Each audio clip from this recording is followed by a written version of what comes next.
मागच्या व्हिडिओमध्ये सांगितलं होतं, बाबांना थांबा विकू नका, बाबांना थांबा विकू नका. आता मोठा झटका लागला ना.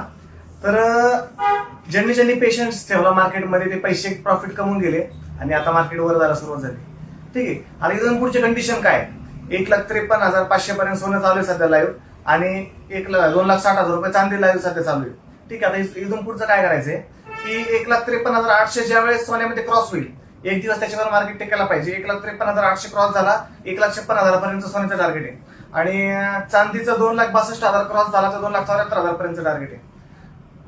बऱ्याच दिवसापासून ओरडतोय सोनं घ्या चांदी घ्या, सोनं घ्या चांदी घ्या. हा पॉईंट आहे.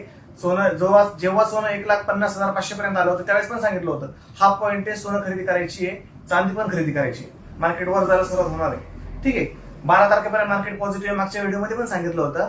आणि आता लक्षात ठेवा 1,53,800 क्रॉस झाला, 1,56,000, 2,62,000 क्रॉस झाला, 2,74,000.